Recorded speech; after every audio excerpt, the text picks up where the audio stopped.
warahmatullahi wabarakatuh. Saya Ita Mariatul Hasanah dari SDN Pasir Sarongge, merupakan guru penggerak angkatan 11, akan melakukan tugas coaching dengan kepala sekolah. Dan di sebelah kanan saya telah ada Ibu Kepala Sekolah dari SDN Pasir Sarongge, yaitu Ibu Dede Nurmiati SPD MPD, yang akan melakukan wawancara dengan saya. Selamat pagi Ibu. Bagaimana kabarnya Bu? Alhamdulillah. Baik ya, Alhamdulillah. Ibu udah berapa lama menjabat kepala sekolah di sekolah ini? Alhamdulillah kurang lebih 2 tahun 4 bulan ada. Apakah Ibu berkendala selama 2 tahun di sekolah ini?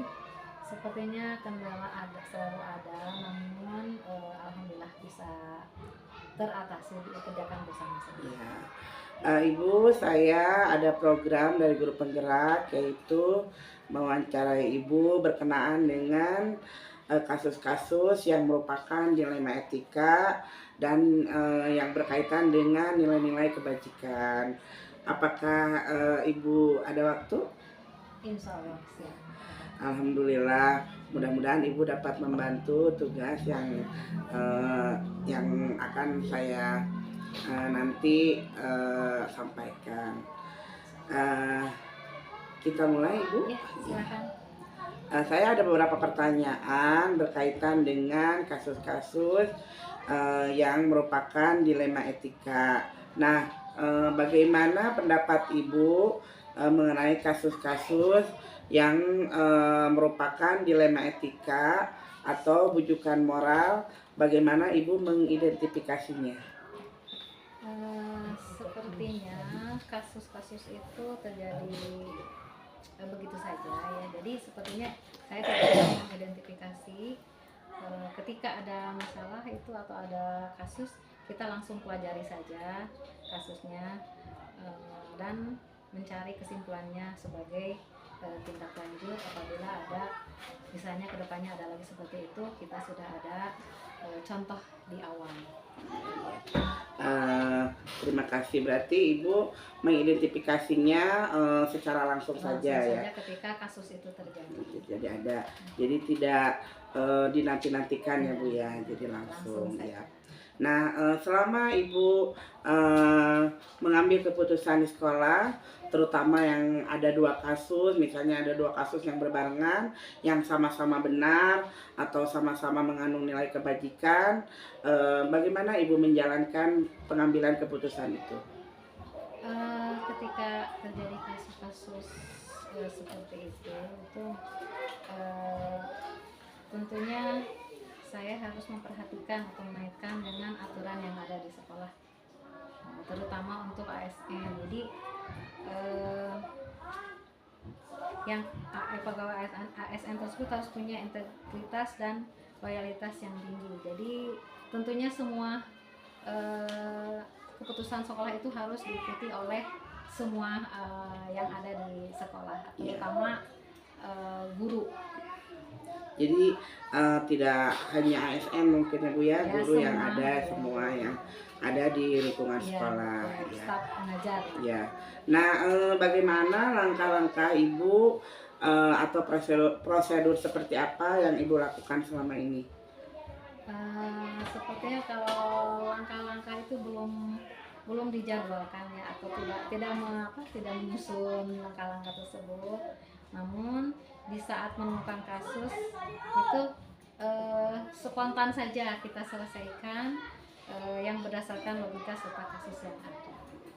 Jadi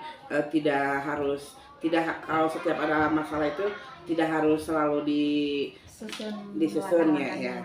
Jadi sesuaikan dengan kasus yang ada, bagaimana cara penyelesaiannya. Dan sesuai berat tidaknya mungkin ya Bu ya. Kalau kasus berat mungkin kita memerlukan bantuannya. Nah, hal-hal apa saja yang Ibu anggap efektif dalam menangani atau mengambil keputusan yang berkaitan dengan kasus dilema etika? Situasional aja gitu ya, tidak ditentukan kapan-kapannya. Jadi Yang penting terbuka serta diselesaikan secara musyawarah. Jadi selalu menggunakan musyawarah untuk Tentunya. mengambil. Ya. Jadi kalau dengan musyawarah tentunya kita merasa enak lah, tidak ada yang dirugikan atau tidak ada yang ya. disakiti. Ya. Kalau saya musyawarah kan berarti keputusan bersama. Ya, jadi dilema etika itu tidak dipergunakan ya Bu. Ya begitulah Ya. mungkin. Kalau misalnya sesuai kasus saja ya, mungkin. Ya terima kasih Bu. Nah tantangan apa yang merupakan terberat atau dalam pengambilan keputusan pada kasus dilema etika yang Ibu nanti akan ambil? Bisa dikatakan istilah dilema etika itu sepertinya ini hal baru, padahal mungkin ini kejadiannya sudah lama, hanya mungkin istilahnya saja. Nah, yang menjadi tantangan ini adalah masih banyaknya orang-orang atau guru atau kepala sekolah yang belum begitu paham apa itu dilema etika. Itu yang menjadi tantangan bagi kami dalam mengambil keputusan pada kasus-kasus dilema etika. Iya.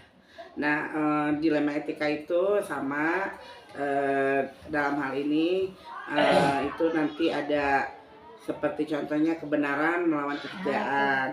Mungkin Ibu juga sering mempunyai dilema etika yang terkait dengan kinerja pegawai ASN itu ya. Di sisi lain Ibu mungkin punya rasa kasihan, di sisi lain aturan yang harus ditegakkan. Ya. Terima kasih atas jawabannya dan ada beberapa lagi pertanyaan. Nah, apakah Ibu memiliki jadwal yang khusus untuk menyelesaikan suatu kasus dilema etika? Misalnya suatu kasusnya hari ini, tetapi Ibu mempunyai jadwal nanti saja diselesaikannya. Apakah seperti itu? Sepertinya saya tidak membuat jadwal Bu ya.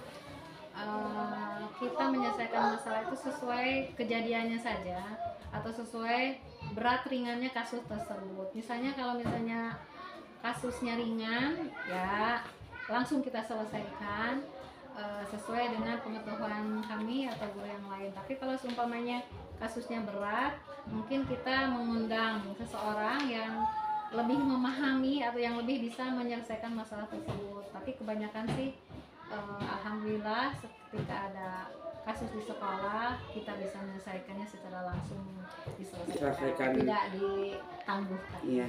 Alhamdulillah berarti Ibu tidak mempunyai jadwal, fleksibel ya Bu ya? Fleksibel.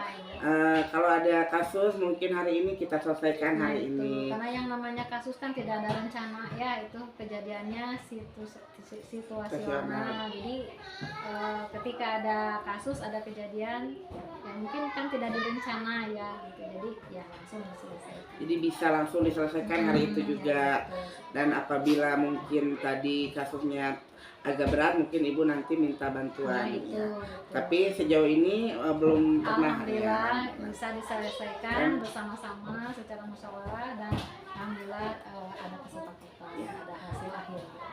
Nah, adakah seseorang atau faktor-faktor yang mempermudah Ibu dalam membantu mengambil keputusan dilema etika? Seperti tadi itu ya, bisa diselesaikan sendiri mungkin ya Bu. Kalau misalnya tergantung berat ringannya masalah mungkin ya.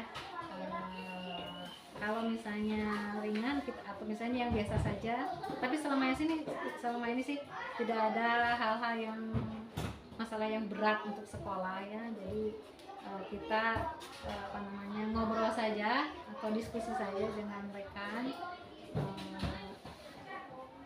Jadi untuk memudahkan pengambilan keputusan tersebut dalam menyelesaikan masalah tersebut. Jadi musyawarah juga ya Bu ya? Ya itu yang utamanya itu yang ketika ada masalah itu kita rembukan, kita musyawarahkan bagaimana solusinya. Terima kasih. Nah, dari semua yang disampaikan, pembelajaran apa yang Ibu petik dari pengalaman Ibu dalam mengambil keputusan dilema etika? Menitik beratkan kepada musyawarah, karena dilema etika itu kan masalah atau ya gitu teh, yang beda tipis gitu antara perasaan dan aturan gitu kan. Jadi mungkin di sini ketika ada masalah tersebut mungkin kita mau menitik beratkan kepada diskusi musyawarah dan apa ya namanya, kata orang Sunda mah layar aisan lah gitu, ada kebijakan lah gitu. Jadi memang sih berat ya aturan dengan kebijakan gitu kan, beda dengan kebijaksanaan gitu. Aturan tuh sama dengan kebijakan. Nah, kebijakan itu bisa suka berbenturan dengan kebijaksanaan. Kebijakan itu kan aturan yang harus diikuti, sementara kita ada rasa kasihan, ada rasa kemanusiaan. Nah, itu mungkin dari situ kita bisa mengambil apa ya, keringanan atau gimana ya, dimusyawarahkan supaya tidak ada yang aturan tetap diikuti tapi tidak ada yang disakiti atau tidak yang dilakukan. Ya, jadi Ibu telah mengambil keputusan dilema etika. Menurut saya Ibu telah mengacu kepada 3 prinsip pengambilan keputusan seorang kepala sekolah. Alhamdulillah, di mana Ibu berbenturan antara hati nurani dengan ya itu yang susah ya Bu ya, yang paling susah itu. Tetapi dengan cara bermusyawarah semuanya terkendali dan aman-aman saja ya Bu. Ya, alhamdulillah. Sejauh ini tidak ada masalah yang memberatkan? Insya Allah tidak ada. Ya, alhamdulillah. Mungkin pertanyaan saya cukup sampai di sini. Terima kasih telah membantu tugas-tugas saya. Ya, mudah-mudahan nanti kedepannya kita sama-sama untuk belajar tentang pengambilan keputusan yang berbasis nilai-nilai kebajikan. Nah, Ibu tidak terganggu? Oh, tidak. Ya, alhamdulillah. Nah, mudah-mudahan saya bisa menjalankan tugas sebagai guru penggerak untuk berkontribusi nanti di sekolah yang Ibu pimpin. Ya, pendapat Ibu tentang guru penggerak, bagaimana pendapat Ibu tentang guru penggerak? Menurut saya guru penggerak itu sangat bagus, sangat baik, karena